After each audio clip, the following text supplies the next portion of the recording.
Many of my constituents in Richmond are at present deeply worried about crime in the community. Tragically, as I'm sure you're aware, last week there was a murder in central Richmond in broad daylight. And this has compounded residents' existing concerns after some very serious antisocial behaviour incidents around Richmond Green and the Riverside following the previous lockdown easing last summer.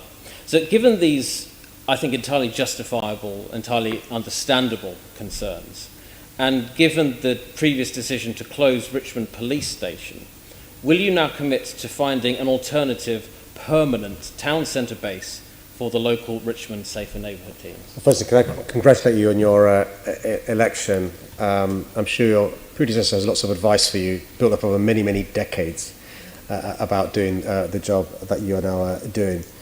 Look, as I said in answer to a question from Caroline Russell, we're working on the new police and crime plan.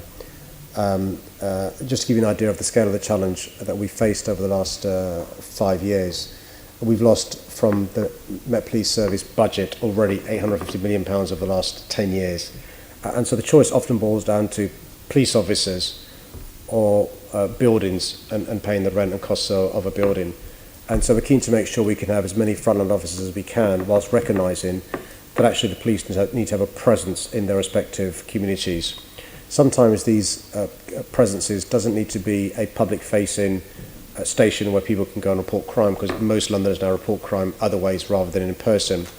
But then it does need to be a physical presence in boroughs, not least because the time it takes to travel from a hub somewhere else is not time going to be spent wasted when have police officers in the community as much as possible. But I'm more than happy to get my team to look into the particular case you referred to, because I'm not on top of the detail about that particular example you referred to. But with your permission, if I could get back to you about the example you gave in your community, I'm more than happy to do so.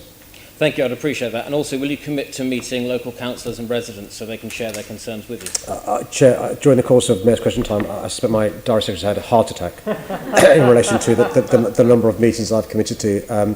If my meeting with the team you referred to can't happen soon, I'm more than happy for the Deputy Mayor to do it. I'm happy to do it, but it may be a long way after it's me. And if you want a quicker meeting, I'm more than happy to delegate to the Deputy Mayor, but I'm more than happy, Chair, to meet with you and members of your community. Of course I am.